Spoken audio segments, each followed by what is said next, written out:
welcome to the Deep Dive. Today, we're taking on, probably the single most notorious gangster in American history, Al Capone. Absolutely.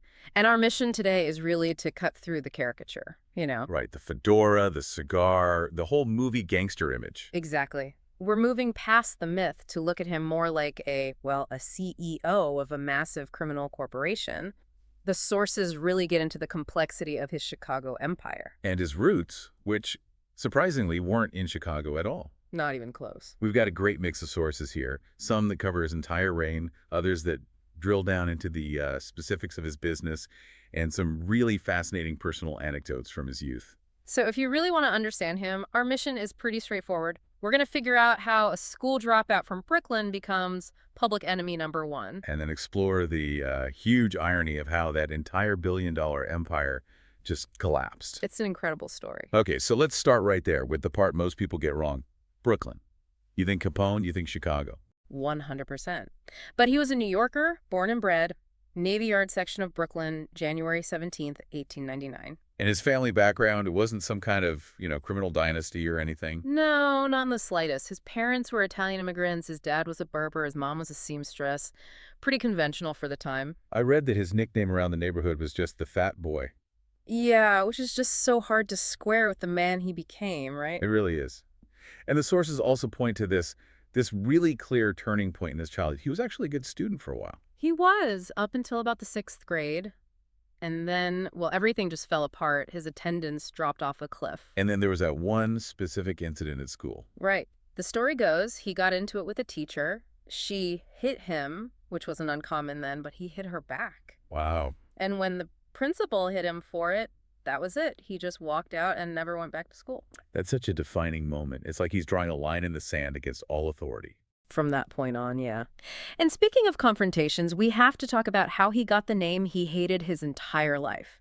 Scarface. He was so sensitive about those scars. Deeply. And it didn't happen in some, heroic gunfight. It happened at a bar in Coney Island, the Harvard Inn. He made a comment to a woman, right? He did. An off-color comment to a woman named Lena Galluccio, and her brother, Frank, was there. And Frank was drunk. Not a good combination. No. Frank demanded an apology, and Capone, being arrogant and hot-headed, he refused. And that was that. That was that. Galluccio pulled a knife and just slashed his face 3 times. A really vicious attack. And this is where the PR part of Capone really comes into play, isn't it? He couldn't stand the real story. He hated it. So he completely invented a new one, claimed he got the scars fighting in World War I. A war he never even served in. Never. It just shows you how obsessed he was with his own image. Even back then, he was already building his own myth. At the same time, he's getting deeper into the street life. For sure. His mentors were guys like Johnny the Fox, Torrio, and Frankie Yale. Big names. He was running with gangs like the Junior 40 Thieves, then the 5 Points Gang. But he still tried to keep up a normal personal life. He did. He married Mae Coughlin in 1918, and they had a son, Sonny. And Johnny Torrio, his mentor, was actually Sonny's godfather. That connection is so important. It's everything. Because Torrio is already in Chicago running Big Jim Colosimo's operation, and that bond is what pulls Capone out of Brooklyn. So Torrio brings him to Chicago. Brings him in as his right-hand man, his enforcer. And when Torrio eventually retires, Capone just slides right in and takes over the whole thing. And that's when it becomes the Chicago outfit. That's when the fat boy from Brooklyn really goes national. And the timing is perfect because Prohibition hits. The demand for illegal booze is just insatiable. The scale of what he built is it's staggering. The sources describe a criminal enterprise that was run with, the precision of a real corporation. Yeah. At its peak, the outfit was pulling in an estimated $100 million a year. $100 million.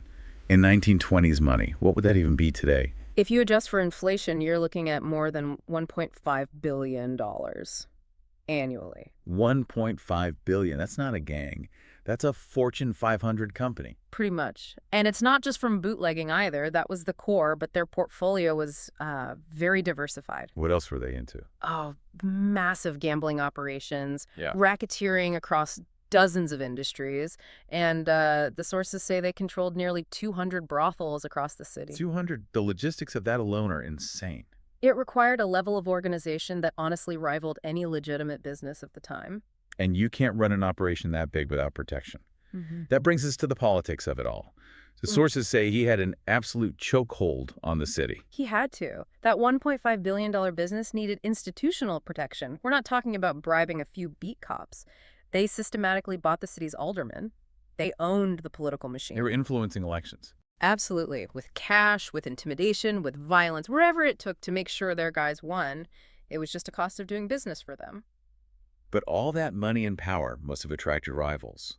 The 1920s in Chicago were notoriously bloody. The sources call them the beer wars. Yeah, and that's a good way to put it. It was basically a violent market consolidation.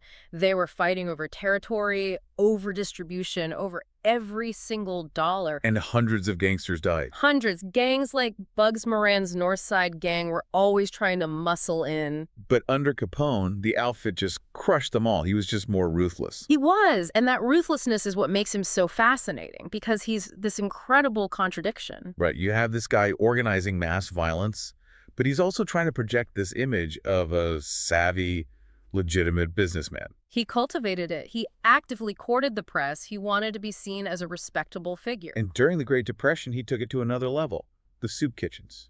A total PR masterstroke. Here's the city's biggest criminal feeding the unemployed when the government couldn't. It made him look like a hero to a lot of people. But it was all a facade, wasn't it? Of course. A calculated one. It was all built on a foundation of immediate, brutal violence and systemic corruption of the police. And there's one event that just shattered that public image for good.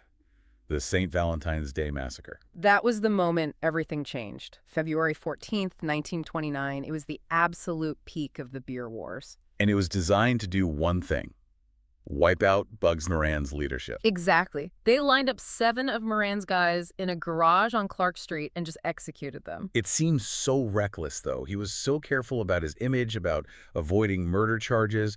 A public slaughter like that, it just invited federal attention. It was incredibly reckless, but it was also a statement of absolute power. He was sending a message that no one would ever dare challenge him again. And he had an alibi, right? He was in Florida. Oh yeah, a perfect alibi. But everybody knew. Everyone knew who was behind it.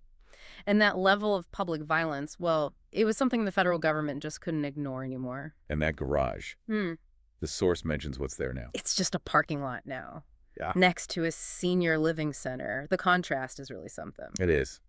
But amid all this brutality, there's another contradiction the sources point out: his love of music. Yeah, isn't that something? He was a huge opera fan. And he was actually one of the biggest jazz impresarios in Chicago during his time. He promoted a lot of artists. The mass-murdering, opera-loving, jazz-promoting mob boss. It's just a dizzying combination. And by 1930, he's so powerful, so feared, that he's officially declared public enemy #1. One of the most successful criminals in American history, by any measure. For a time, yes. And yet, after all of that, the murders, the bootlegging, the billion-dollar empire, he dodged every charge until the very end. The irony of his downfall is just perfect. It really is the most important legal twist in his story. For years, he owned the local system. The cops, the judges, they were his. State charges would never stick. But the feds were a different story. A totally different ballgame. The government let guys like Elliot Ness. They realized they couldn't get him for the obvious crime, so they went after the paper trail. Or, the lack of one. It's unbelievable. His downfall came from tax evasion. That's it. A quiet, boring administrative charge. The government didn't need to prove a single murder. They just had to prove he had all this income, that $1.5 billion, and never paid a dime of tax on it. So his greatest strength, the sheer amount of money he made, became his biggest weakness. It's beautiful in a way, this incredibly complex criminal machine brought down by basic accounting. They argued that even illegal income is taxable. And he had no defense. He was ultimately sentenced to 11 years in federal prison. That was the end of the legend. That was the mechanical failure. He just couldn't escape. So when we put all the sources together, what does his life really tell us? It's clear his success was, well, it was temporary, a confirmation that there's really no happy ending in the street life. Not at all. It all ended with prison and an early death from syphilis. The big takeaway for you, listening, is really about the scale of it all. That $1.5 billion that Prohibition created and the massive corruption that let it happen. But that corruption only went so far. At the end of the day, his legacy isn't the slick fedora, it's that contradiction. Totally. A man smart enough to run a criminal conglomerate but who couldn't figure out how to manage a legal paper trail. His own distrust of the system is what did him in. Which leaves us with a final provocative thought for you to think about. There's a rumor mentioned in the sources that Al Capone, even at his peak, may have hidden cash in the walls of his old childhood homes back in Brooklyn. So what does that say about him? That after building this huge, sophisticated billion-dollar empire, he still fell back on the oldest trick in the book, hiding cash in the walls. Maybe because, deep down, he knew he couldn't trust the very system of paper money that the IRS eventually used to bring him down. Something to think about. That